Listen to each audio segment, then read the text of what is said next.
ठाकुर जी के योग्य बन करके जाओ। और भागवत क्या करती है बंधुओं, ठाकुर जी के योग्य ही बनाती है।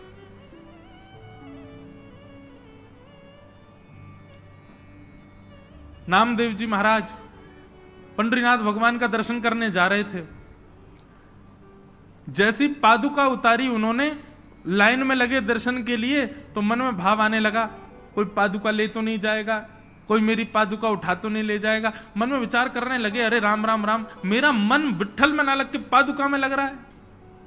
निकल करके बाहर आए, अपना स्वाफा खोला और पादुका बांध के कमर में ही बांध ली। बोले अब संग रहेगी तो चिंता नहीं रहेगी। और घुस गए मंदिर में। किसी ने पीछे से देख लिया और उसने हल्ला मचाते, ओ हो देखो देखो देखो, ये पादुका बांध करके आ गया है। अच्छा, उनका मन पादुका में नहीं था। उनको तो ये था कि भाई मैं कहीं विट्ठल के सामने खड़ा हूं, मैं कहीं भगवान के सामने, उस समय मेरा मन पादुका पर नहीं जाना चाहिए। उसके लिए क्या करूं, इसलिए कमर में बांध ली। उनका तो भाव शुद्ध ही था, पर सब लोगों ने महाराज धक्का दे दे करके उनको मंदिर से बाहर निकाल दिया। बेचारे नामदेव जी दूसरी तरफ कहीं चले गए और वहां बैठ करके बोले, हे विट्ठल, हे पंडरीनाथ, मैं कोई आपके मंदिर को अपवित्र करने के लिए थोड़ी आ रहा था भीतर की पादुका लेके आ गया। मैं तो मुझे मेरे मन पर विश्वास नहीं है। मुझे यह था कि आप मेरे सामने हो, उस समय कहीं पादुकाओं का स्मरण ना हो जाए, इसलिए मैं बांध के आ गया था। पर कोई बात नहीं, शायद मुझसे अपराध हुआ, मुझे क्षमा करना। और वहीं बैठे बैठे जय जय राम कृष्ण हरि, जय जय राम कृष्ण हरि, जय जय राम कृष्ण हरि कीर्तन करने लगे। लाखों की तादाद में दर्शनार्थी सामने खड़े थे, लेकिन उन दर्शनार्थियों में नामदेव जी नहीं थे। ठाकुर जी ने अपने मंदिर का पूरा मंदिर शिखर से लेकर के नीचे तक उस दिशा में मोड़ दिया जिस दिशा में नामदेव जी बैठे थे। पूरे मंदिर का रुख ही बदल गया। दर्शनार्थी खड़े रह गए, सामने दीवार खड़ी हो गई। सब सोचने क्या हुआ क्या हुआ, पता चला गर्भगृह ही मुड़ गया, उस तरफ मुड़ गया जहां नामदेव जी खड़े थे। बड़ी बात यह नहीं है कि लाखों लोग मंदिर में गए हैं, बड़ी बात यह कि लाखों में भगवान किसको देख रहे हैं, उनकी दृष्टि किस पर पड़ रही है। और मेरा और आपका उद्देश्य यही है कि हम ऐसे बने कि उनकी दृष्टि हम पर पड़े, वो एक बार हमको निहार लें, बस उनका एक बार उनके नेत्रों में हम आ जाएं। और वो श्रृंगार हमारा भागवत जी करती हैं। वो संसार वो श्रृंगार कभी नहीं कर सकता जिसे श्याम सुंदर रीझे। वो श्रृंगार तो भागवत जी करेंगे आपका। नहीं तो गति ऐसी होगी जैसी पूतना की। भगवान गोद में हैं तो भी उनके नेत्रों की अधिकारिणी नहीं बन पाई पूतना। दो बातों से बचिएगा। पहली बात, ठाकुर जी के सामने आवरण चढ़ा करके मत जाइएगा अपने ऊपर। आवरण चढ़ाने का मतलब मेरा श्रृंगार से नहीं है, माताएं बहनें ये ना समझें कि मैं श्रृंगार का विरोध कर रहा हूं। नहीं, आवरण का मतलब है कि आपका चित्त जैसा है, आपका मन जैसा है, आप स्वयं वास्तविक में जैसे हो, आप सब जानते हो कि आप कैसे हो, वैसे जाओ, बनावटी बन करके मत जाओ। ये बनावटी बनकर के आप गए तो समझना आप पूतना बनकर के गए हो ठाकुर जी के आगे।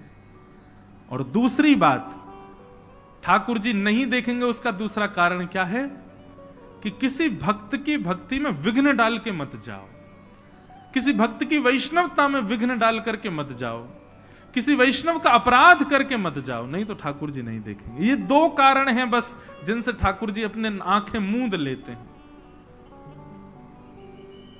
और इससे बड़ा दुर्भाग्य कोई नहीं होगा कि ठाकुर जी हमसे रूठ जाएं। मैं कहा करता हूं, रूठे चाहे राजा वासे नाही कछु काजा, एक तू ही महाराजा और कौन पास जाएंगे। रूठे चाहे भाई वासे कछु ना भलाई, एक तू ही है सहाई और कौन को सराहेंगे।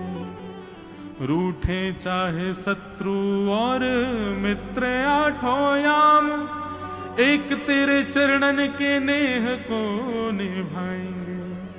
जग सारा झूठा, एक तू ही है अनूठा, रूठ जाए चाहे सारा जग पर तू ना रूठा चाहिए, रूठ जाए चाहे सारा जग पर तू ना रूठा चाहिए।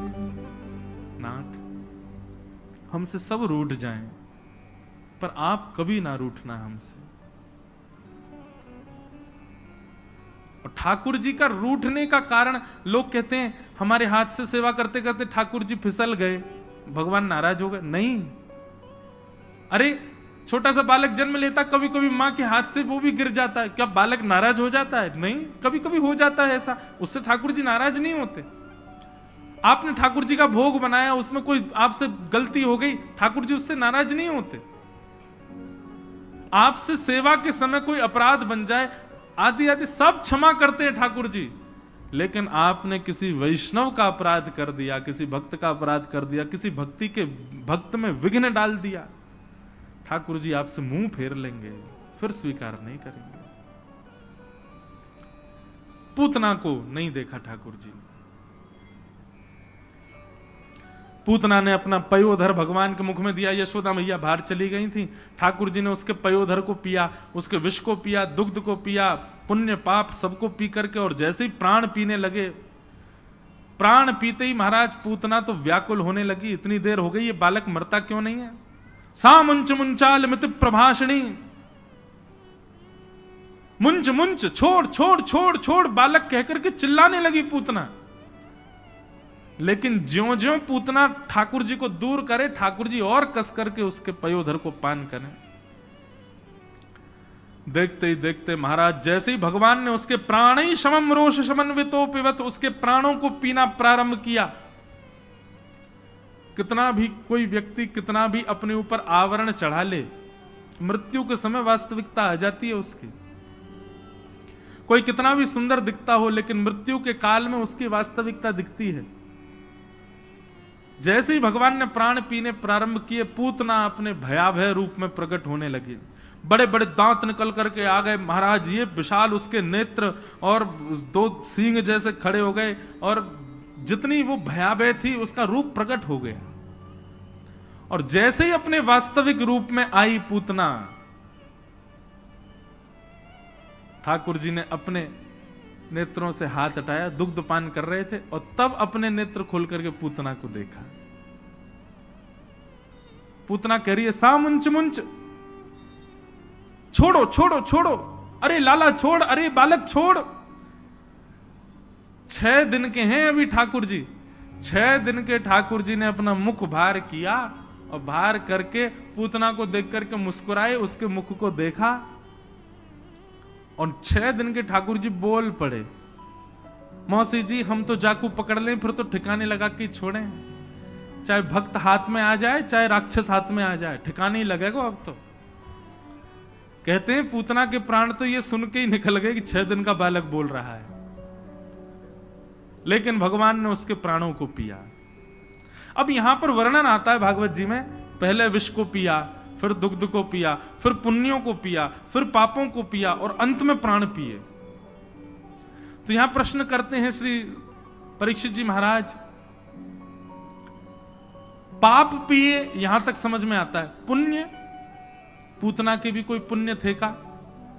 सबसे पहला तो प्रश्न ही ये, पाप पुण्य पी क्यों रहे ठाकुर जी? तो बंधुओं में कथा में बताया करता हूं कि पाप और पुण्य इन दोनों को शून्य जब तक नहीं करेंगे तब तक भगवत प्राप्ति नहीं होगी। पाप रह गए तो भी भगवत प्राप्ति नहीं होगी, पुण्य रह गए तो भी भगवत प्राप्ति नहीं होगी। एक अलग बात है। यहां पर नृसिंह भगवान, आज नृसिंह चतुर्दशी है, नृसिंह भगवान ही कहते हैं प्रहलाद जी से, प्रहलाद पाप और पुण्य दोनों को शून्य करो तब मैं मिलूंगा। क्योंकि पाप रह जाएंगे तो नरक जाना पड़ेगा, पुण्य रह जाएंगे तो स्वर्ग जाना पड़ेगा, दोनों को शून्य करो। अब आप पूछेंगे पाप पुण्य शून्य कैसे होते हैं? तो पाप शून्य होते हैं परोपकार करने से। जितना सेवा करोगे, जितना परोपकार करोगे, उतनी जल्दी पाप खत्म होंगे। और पुण्य शून्य होते हैं उपस्थित भोगों को भोगने से। उपस्थित जो आपको मिल गया है ठाकुर जी की कृपा से, उसको भोगने से। आपने अपनी तरफ से कोई योजना नहीं बनाई उसको भोगने की, अपने आप प्रस्तुत हो गया, उसको भोग लिया। अपनी तरफ से जब आप योजना बनाते हैं कि मुझे ये भोगना है, ये गाड़ी लेनी है, ऐसे कपड़े पहनने हैं, ये लेना है, नहीं, वो फिर आप भोग रहे हो, भोग निर्माण करके भोग रहे हो। लेकिन उपस्थित वो किसी ने आपको गाड़ी दे दी, खूब चलाओ, रहो प्रेम से उसी में। किसी ने आपको कुछ अर्पित कर दिया, रोज रूखी रोटी खाते हैं, पर आज पता नहीं कहां से कोई आया मित्र आकर के बोला लो आलू के परांठे पालो। अपनी तरफ से योजना ना बनाना, उपस्थित जो है उसको भोगना, उससे पुण्य खत्म होते हैं, पुण्य शून्य होते हैं। अब दोनों शून्य हो जाएंगे ये कैसे पता चले? हृदय प्रेम से भर जाए, कोई इच्छा चित्त में न रह जाए, अभिलाषा और इच्छाओं से पूर्ण रूपेण शून्य हो जाओ, और जित देखूं उदित श्याममयी है, जहां देखो वहां श्याम सुंदर का आभास होने लग जाए, समझ जाना पाप और पुण्य दोनों शून्य हो गए और बस अब भगवत प्राप्ति हो गई। इसलिए भगवान ने पूतना के पाप और पुण्य दोनों पिए। पुण्य क्या थे पूतना के? बोले पुण्य ये थे कि व्यक्ति जब अपने घर से भगवत दर्शन के लिए निकलता है तो उसको पग पग पर पुण्य की प्राप्ति होती है। पूतना मथुरा से भगवान को मारने आई तो उसको जितने कदम चल के आई उतने पुण्य मिल गए थे, इसलिए ठाकुर जी ने पुण्यों को पिया। और फिर अंतिम प्रश्न हुआ कि भगवान ने उसके प्राण पिए। पूतना के प्राण इतने अच्छे थे क्या जो ठाकुर जी पी गए? नहीं, पूतना के प्राण नहीं पिए भगवान ने। तो बोले पूतना अभी असंख्य बालकों को मारती हुई भगवान के पास आई है, असंख्य बालकों के प्राण लेकर के भगवान के पास आई है। ठाकुर जी ने मन में विचार किया, ये जन्माष्टमी जैसा पावन पर्व है, पूरा विश्व वर्षों तक इस जन्माष्टमी के पर्व को मनाएगा। उस जन्माष्टमी के पावन पर्व के 6 दिन बाद ब्रजमंडल में हजारों बालकों की मृत्यु हुई। ये बात सुनकर के लोग जन्माष्टमी के इस पावन पर्व को कहीं ऐसा ना समझ लें कि अपशगुन था ब्रजमंडल के लिए। ठाकुर जी ने मन में विचार किया, ये सब हमारे सखा ही हैं, कालांतर में बड़े होके सब मेरे सखा बनेंगे जिनके ये प्राण लेकर के आई है। तो भगवान ने उन समस्त बालकों के प्राणों को पिया ताकि वो सब बालक जीवित हो जाए। पूरे ब्रजमंडल में हमारे पूज्य नाना जी कहते थे, बोले भैया पूरा ब्रजमंडल उत्सव मना रहे हो और वह बीच में पूतना ने 1000 से ज्यादा बालक मार दिए, तो ब्रजमंडल में उत्सव थोड़े, वहां तो मातम बनने लगा था। लेकिन तभी ठाकुर जी ने प्राण पी करके उन समस्त बालकों को जीवित किया। थोड़ी देर की श्वास गई थी बालकों की, अचानक से वो बालक सब जीवित होने लगे, तो फिर से उत्सव और दुगना बनने लगा। ठाकुर जी ने उन बालकों के प्राणों को पिया। इस प्रकार भगवान ने पूतना को वध करके सदगति प्रदान की। बोलो भक्त वत्सल भगवान की। पूतना को भगवान ने वो गति प्रदान की जो कालांतर में भविष्य में कभी यशोदा मैया को मिलनी चाहिए। ठाकुर जी का कितना अच्छा स्वभाव। पूतना लोक बालग्नि राक्षसी रुधिरासना जिघांक्षया पिहरे स्तनम दत्वाप सदगतिम। भगवान ने सदगति प्रदान कर दी पूतना को। इसलिए भैया पूतना की कथा से ये सीखो कि ऐसे नहीं जाना है भगवान के पास जिससे ठाकुर जी हमको देखें ही ना। पूतना की कथा सुनाई गई। अब ठाकुर जी फिर उसके बाद में सब ब्रजवासियों ने जाकर के पूतना को देखा, बड़े चिंता में आ गए। भगवान को पूतना के ऊपर से उठाया। 6 दिन के ठाकुर जी उनको लेके गौशाला गए। गौशाला में जाकर भगवान को झाड़ा आदि दिया, तब जाकर के सब ब्रजवासियों को संतोष हुआ। ठाकुर जी अब 3 महीने के हो गए। 3 महीना के ठाकुर जी भये तो करवट उत्सव मनाया गया। भगवान ने पहली बार करवट बदली, पूरे ब्रजमंडल में उत्सव हुआ। उसी बीच सक्टासुर आया, भगवान ने सक्टासुर का वध किया। ठाकुर जी अब 1 वर्ष के है गए और 1 वर्ष के जैसे भये ठाकुर जी 2 दतुइयां निकल आई हैं लाल जी के। 2 दांत निकल आए हैं, अब किलकिल करके हंस जाते हैं, यशोदा मैया का चित्त हरण कर लेते हैं। आहा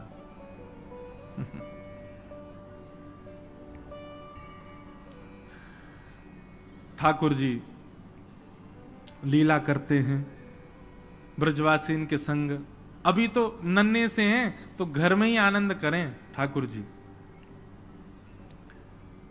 भगवान का नामकरण संस्कार नहीं हुआ, 1 वर्ष के हो गए, तभी वहां गर्गाचार्य जी का आगमन हुआ और गर्गाचार्य जी ने आकर के भगवान का नामकरण संस्कार किया।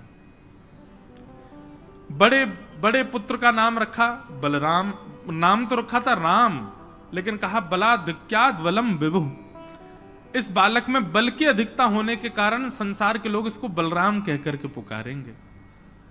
और जैसे छोटे वाले लाला का नामकरण किया कि आसन वर्णास्त्रयो ह्यास्य गुह्यतो नुयुगम तनु शुक्ले रक्तस्तथा पीत इदानीं कृष्णतां गत इदानीं कृष्णतां गत।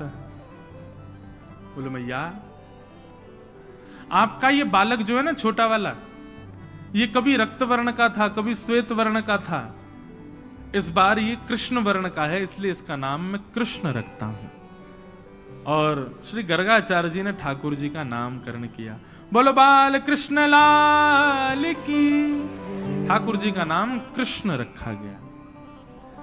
गर्गाचार्य जी बता गए, बोले मैया आपके इस लाला के और भी बहुत नाम होंगे, बहुनि संति नामानि रूपाणी च सुदस्यते गुण कर्मानुरूपाणी तान्यहम वेदनो जना।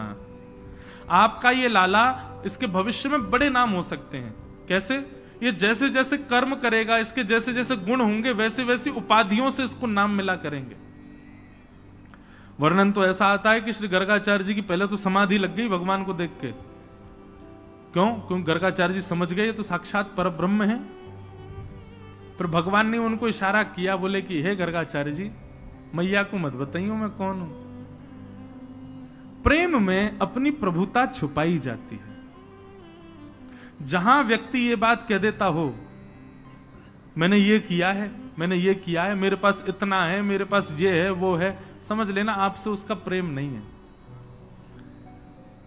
प्रेम जब होता है ना तो प्रभुता छुपाते हैं। प्रेम जो होता है ना तो अपने द्वारा की गई अपनी श्रेष्ठताओं को गोपनीय रखा जाए, जिसको हम कहते हैं सरप्राइज। अब लेकिन आजकल की भाषा में सरप्राइज भी अजीब सा ही होता है। उसमें भी इच्छा तो ये होती है ना कि कल को उसको दिखे, उसको पता चले कि मैंने ऐसा किया तो मुझसे और प्रेम हो जाए। प्रेमी की ये इच्छा भी नहीं होती। प्रेमी तो बस कर देता, उसको पता ही नहीं लगने देता कि उसने किया। प्रेमी के बड़े स्वरूप। ठाकुर जी से सीखो प्रेम कैसे करते हैं। गर्गाचार्य जी को बोल रहे, बोले मैया को मत बताइयो मैं भगवान हूं। क्यों? बोले अभी मैया अपनो लाला जान के मुंह से प्रेम करे, अपनो जान के मुंह से प्रेम करे। अगर मेरी प्रभुता देख करके मुंह से प्रेम करेगी तो वाकई प्रेम में कहीं ना कहीं न्यूनता आ जाएगी। कोई आपसे प्रेम इसलिए करता है क्योंकि आप बड़े धनवान हो, वो प्रेम स्वच्छ नहीं हो सकता।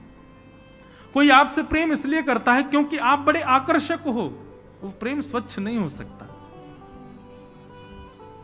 कोई आपसे प्रेम इसलिए करता है क्योंकि उसको पता ही नहीं है कि वो प्रेम क्यों करता है, वो प्रेम वास्तविक है। जहां पर कोई गुण देख करके, कोई भाव देख करके आपके प्रति आकर्षण हो, वो प्रेम नहीं हो सकता।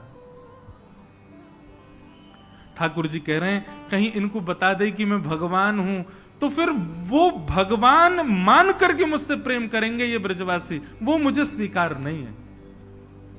इसलिए हे गर्गाचार्य जी आप ये मत बताओ कि मैं भगवान। गर्गाचार्य जी भी नतमस्तक हो गए। जय हो नाथ। बंधुओं, भगवान के जितने अवतार हैं, हर अवतार का प्रयोजन कुछ भी हो। किसी में ज्ञान प्रयोजन है, किसी में धर्म प्रयोजन है, किसी में अन्य अन्य भाव प्रयोजन है, मर्यादा प्रयोजन है। श्री कृष्ण का तो केवल प्रेम प्रयोजन है। प्रेम बस, वो प्रेम स्थापित करने आए हैं, प्रेम प्रकट करने आए। और भले ही धर्म संस्थापनार्थाय संभवामि युगे युगे कहते हो, पर क्या प्रेम धर्म नहीं है? प्रेम ही वास्तविक धर्म है। उसी प्रेम धर्म की स्थापना के लिए श्री कृष्ण आए हैं। अपनी प्रभुता को छुपा रहे हैं। भगवान का नामकरण हो गया। अब तो ठाकुर जी नेक और बड़े है गए हैं, और जैसे ही ठाकुर जी नेक बड़े भये हैं, अब तो जो ऊधम मचाते हैं लाल जी। मैया ने 2 पाजेब पहना रखी है, ऐसे डोले महाराज चौकड़ी मार करके। दूसरी रहने दो, चौथो लो। ठाकुर जी इतना आनंद करें महाराज।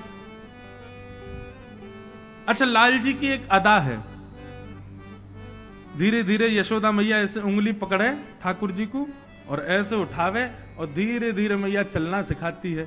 ठाकुर जी अपने मोटे मोटे गद मदरा से हैं ठाकुर जी। कैसे? गद मदरा, ये ब्रज भाषा को शब्द है। गद मदरा किसको कहते हैं?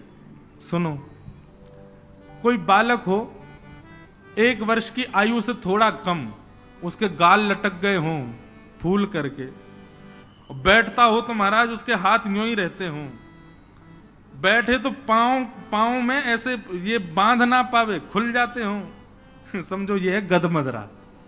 ऐसे ठाकुर जी महाराज जगह जगह से रुई निकल रही है जैसे मानो ऐसे गदमदरा से लाल जी है। उनको यशोदा मैया ऐसे उठावे, उठा करके नेक नेक चलनो सिखावे। जो जो ठाकुर जी अपने चरण आगे रखें, किल किल करके हंस जामे। यशोदा मैया धीरे से अपनी उंगली हटा देवे, ठाकुर जी की दोनों भुजा ऊपर, चलते चलते चलते चलते ठाकुर जी फिर घबरा जामे, फिर आगे हो में पीछे हो में गिर आ रहे हैं, फिर रोने लग जामे। यशोदा मैया जाके हृदय से लगावे, आकाश में देवता देख करके यशोदा मैया को प्रणाम करें। जय हो मैया, पूरे विश्व को चलाने वालों, आज तेरी उंगली पकड़ के चलना सीख रहो। धीरे धीरे ठाकुर जी की प्रैक्टिस हुई, ठाकुर जी चलना सीख गए। अब तो महाराज चलते चलते चलते दौड़ना सीख गए। अब यशोदा मैया एक दिन लाल जी को लेकर के गई, कहां? दहली पार करवावे, दहली लंगवावे। दहली समझते हैं? घर की दहली पहले ऊंची ऊंची होती थी, आज भी पुराने घरों में मंदिरों में ऊंची ऊंची दहली होती है। यशोदा मैया ले गई और यशोदा मैया वहां दहली पर जाके, यशोदा मैया तो पल्ली पार चली गई। अब लाला सके, लाला आजा। अब ठाकुर जी यूं सोच रहे हैं, या कैसे पार करूं मैं, जो इतनी बड़ी इतनी ऊंची, या मैं कैसे चढ़ूंगा मैं। सो ठाकुर जी अपनो एक पाम उठा में वाके ऊपर धरें, फिर सोचा नहीं ऐसे तो नहीं होगी, फिर दूसरा पाम धरें, फिर हाथन से चढ़ें, कैसे ना कैसे करके ठाकुर जी चढ़ तो गए ऊपर। अब पल्ली तरफ उतरवे की जब बारी आई तो और ज्यादा गहराई।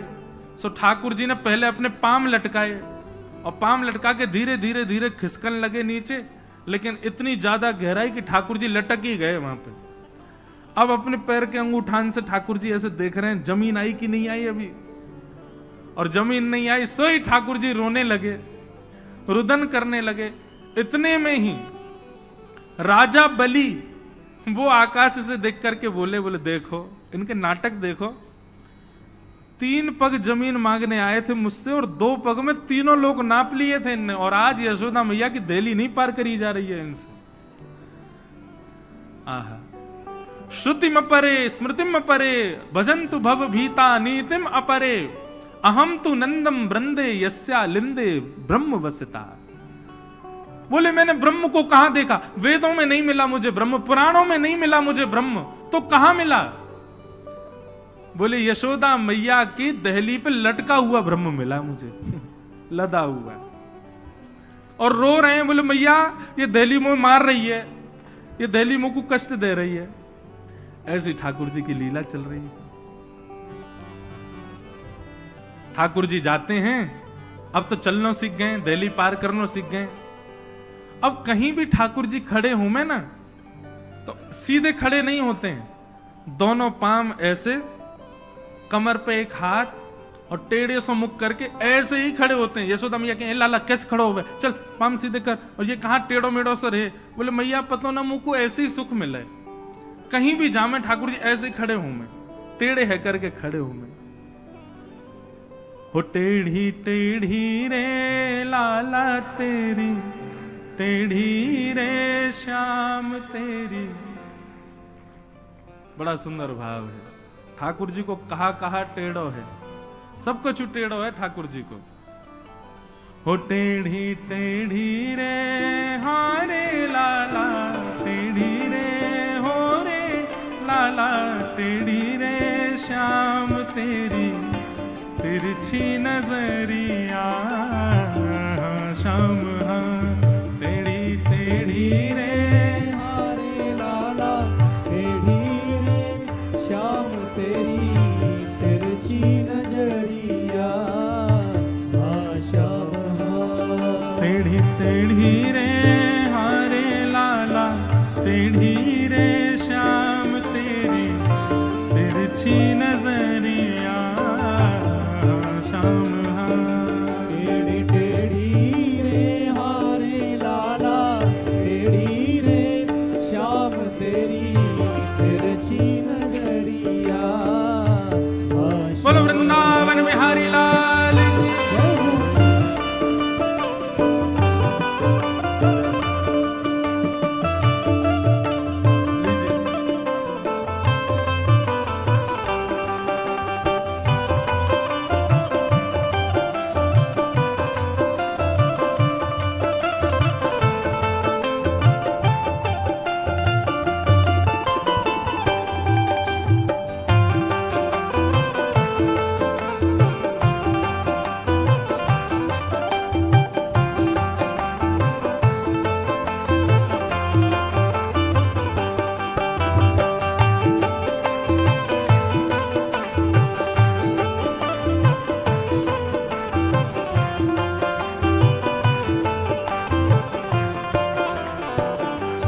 और मुकुट तेरो टेढ़ो, वृंदावन तेरो टेढ़ो, मुकुट तेरो टेढ़ो, लकुट तेरी टेढ़ी, मुकुट तेरो टेढ़ो, लकुट तेरी टेढ़ी, मुकुट तेरो टेढ़ो, लकुट तेरी टेढ़ी, अरे हार लाला टेढ़ी रे, हारे लाला टेढ़ी रे, अरे हार लाला टेढ़ी रे, हारे लाला टेढ़ी रे, अरे हार लाला टेढ़ी रे, श्याम तेरी मुख की मुरलिया, श्याम हाँ तेरी टेढ़ी रे, हारे लाला टेढ़ी रे, श्याम तेरी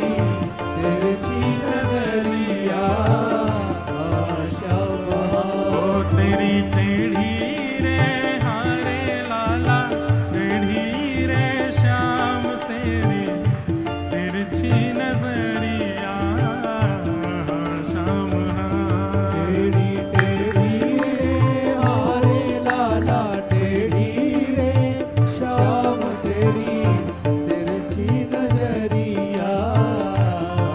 और कहा टेढ़ो, ओ गोकुल तेरो टेढ़ो, वृंदावन तेरो टेढ़ो, गोकुल तेरो टेढ़ो, वृंदावन तेरा टेढ़ो, गोकुल तेरो टेढ़ो, वृंदावन तेरो टेढ़ो, गोकुल तेरो टेढ़ो, वृंदावन तेरा टेढ़ो, अरे हार लाला टेढ़ी रे, अरे हारे लाला टेढ़ी रे, अरे हो रे लाला टेढ़ी रे, अरे हारे लाला टेढ़ी रे, अरे हार लाला टेढ़ी रे, श्याम तेरी मथुरा नगरिया, हाँ श्याम हाँ टेढ़ी टेढ़ी रे हारे लाला, टेढ़ी रे श्याम तेरी तिरछी नजरिया। करताल बजा के गाओ, बोलो वृंदावन बिहारी लाल की।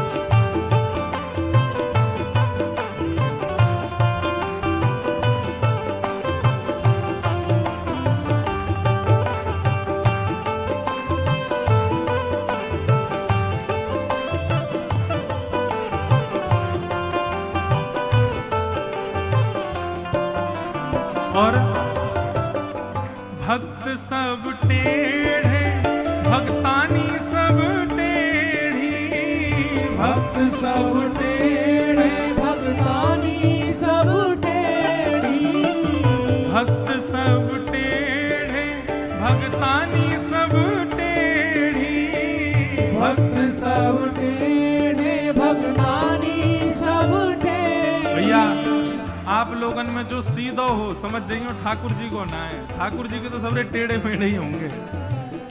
हाँ ऊट पटांगे कछु ना कछु करते रहे, समझो यही है लाल जी को भक्त। भक्त सब टेढ़े भक्तानी सब टेढ़ी, भक्त सब टेढ़े भक्तानी सब टेढ़ी, अरे हार लाला टेढ़ी रे, अरे हार लाला टेढ़ी रे, अरे हो रे लाला टेढ़ी रे, हार लाला टेढ़ी रे, अरे हार लाला टेढ़ी रे, श्याम तेरी प्रेम की नगरिया, हाँ श्याम तेरी टेढ़ी रे, हार लाला टेढ़ी रे, श्याम तेरी तिरछी नजरिया, हाँ श्याम तेरी टेढ़ी रे हारे लाला टेढ़ी रे, श्याम तेरी तिरछी नजरिया, हाँ श्याम टेढ़ी रे, हारे लाला टेढ़ी रे, श्याम तेरी तिरछी नजरिया, हाँ श्याम ओ तेरी टेढ़ी रे हारे लाला तेरी रे हो रे कान्हा, टेढ़ी रे श्याम तेरी तिरछी नजरिया, हाँ श्याम टेढ़ी रे, हारे लाला टेढ़ी रे, श्याम तेरी तिरछी नजरिया, हाँ श्याम हे गोविंद बोलो हरि गोपाल बोलो, गोविंद बोलो हरि गोपाल बोलो, श्री गोविंद बोलो हरि गोपाल बोलो, गोविंद बोलो हरि गोपाल बोलो, श्री राधा रमण हरि गोविंद बोलो, श्री राधा रमण हरि गोविंद बोलो, श्री राधा रमण हरि गोविंद बोलो, राधा रमण हरि गोविंद बोलो, श्री राधा रमण हरि गोविंद बोलो, श्री राधा रमण हरि गोविंद बोलो, श्री राधा रमण हरि गोविंद बोलो, श्री राधा रमण हरि गोविंद बोलो। बोल वृंदावन बिहारी लाल की, नंद के लाला की जय। ठाकुर जी